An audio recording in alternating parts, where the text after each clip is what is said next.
All right. I'm live on Facebook.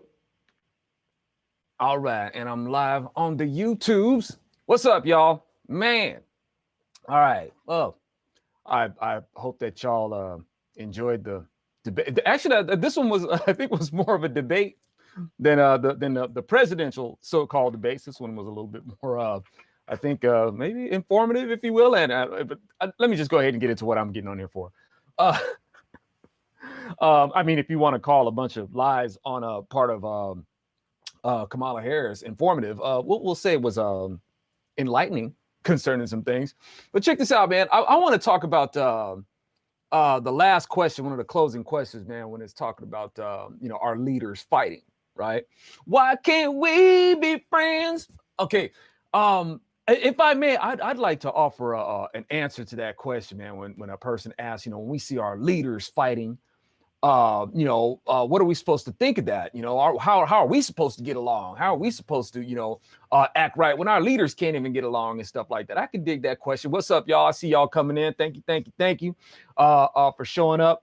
I see folks saying Kamala got whooped. I would like to think that, the Kamala got she should be grateful for the education that she got.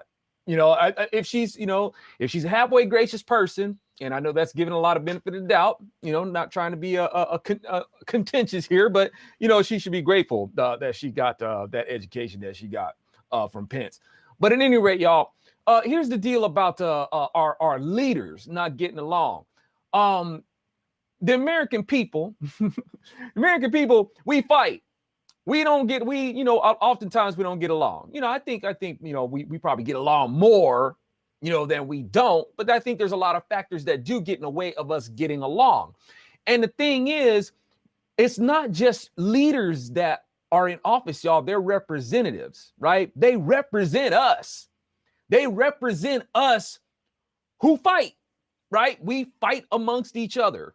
And representatives are elected to go in there and fight on our behalf professionally, right? That's what they do. That's their job. That's what they're going in, and their job is to do the arguments that we do amongst ourselves. That's their job. That's why they fight, y'all. So I understand that you're looking at these people and you say, all they do is fight. All they do is fight. How are we supposed to get along? Well, that's because they represent us.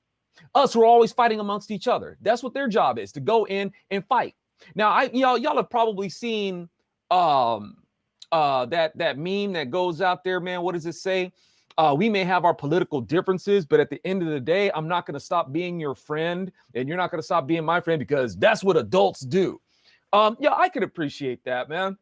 That people can still be friends despite their political differences and stuff like that. But, this is one of the reasons why it is difficult to be friends despite your political differences, because your friend may want laws to be instituted that are going to be a gross conflict of your interests, right? The laws that they may want put in place may cost your livelihood, may cost a bunch of people's livelihood. And they don't care. They think that this is what they're entitled to, and they don't care what it's going to cost somebody else.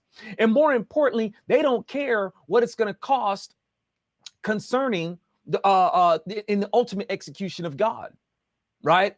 And how how his judgment is going to play out. But it's like, look, man, please do not drag me into the endorsement of this. All right.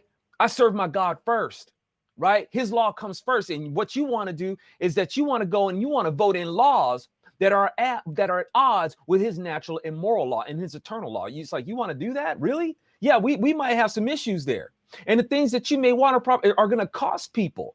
This is going to affect my livelihood, right? But all you're thinking about is what you're entitled to. And when it comes down to that, y'all, that's when some friendships can start to crack up. You see people always talking about Antonin Scalia and Ruth Bader Ginsburg. How despite their polar opposite differences, they could get along. Man, they were the best of friends and stuff like that.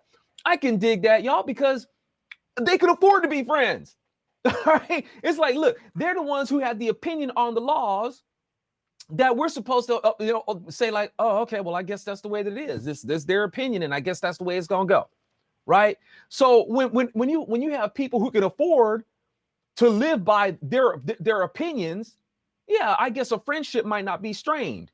You know, and I would like to think that, hey, that they were genuinely friends, no matter what the cost, that's fine. But when you have people who may not be able to afford the laws that are put in place, you know, which includes a lot of folks can't afford these policies that these people put in. They can't afford that stuff. And not only that, more importantly, the laws that be put in place are affront to their faith. It's like, Lo, this does not square up with the word of God. And you want me to, you're going to force me to endorse this. You're going to have people out there who are going to push this stuff either by the ballot or by judicial fiat. This is what they're going to want. And these kind of things are what strain friendships. It's not just about, oh, I just want to be right. And I don't like it that you disagree with me. I don't like it that you disagree with me, so I don't want to be your friend anymore. No, it's more than that. What you're going to do is you're going to go into office, you're going to make us live by this law. You know, even the Lord himself said, don't assume that I come to bring peace. I come to bring the sword. I'm here to divide friends. I'm here to divide family, right? There will be division because you thinking that you can make these compromises with these people who want something that's totally at odds with what preserves a society. Y'all, it would be great, y'all. I've talked about this, you know, I talk about these in my books, man. Weapon of ASS Destruction and Solid Right Cross. It'd be great, y'all, if we could just be Americans. Yeah, let's all unite and just be Americans. It sucks that a disaster has to happen before we decide to unite to be Americans. Hey, well, how about we unite before that? That would be fantastic, right? But it's more than just uniting around a flag, y'all. If you're gonna unite and stay united, you need to unite around something eternal. And that's the eternal word of God. That's the real glue that you need. You need that God glue in order to unite us, right? And when you have that God glue, you stay united and you don't need a disaster to be united. You have love to keep you united, right? But the thing is, y'all, you have people, you know, who have two totally ideas of what America is. And that's a big problem because you have people who understand what America is and you have people who have a fantasy of what America is. And they think, and they have this fantasy of what they feel like they should be free to do and what they're entitled to in America, not caring or realizing what it will cost somebody else by force. That's a big part of why we don't get along, y'all, is because there are people who understand that what you want is going to cost others by force. And if you do this, you're going to compromise my livelihood. You're going to compromise my walk, right? It's like, if I don't stand against this, you know, how am I can't, you know, the Lord will not be pleased. Say, hey, why did you just let this go? Why didn't you challenge this? Why did you allow these kind of laws to be put in that are against the laws, my moral law and my natural law, against my laws of nature? Why did you do that? Right? So, you know, these are reasons why I say, look, and, you know, it'd be great if we could just be friends and have these disagreements, y'all. But these disagreements ultimately cost. That's the problem. That's why, you know, we may have such a hard time getting along. And that's why we see our leaders, our representatives, go head to head on these things because they're representing us. They're supposed to be representing us who are going head to head with each other. They just get paid for it though. All right. So anyway, I just thought I would share that with you guys. Thank you for allowing me my thoughts and allowing me to share my thoughts with you. And I hope you guys visit my website, bronzeserpentmedia.com, and to keep up with more of my stuff. And we will talk again soon. Shalom.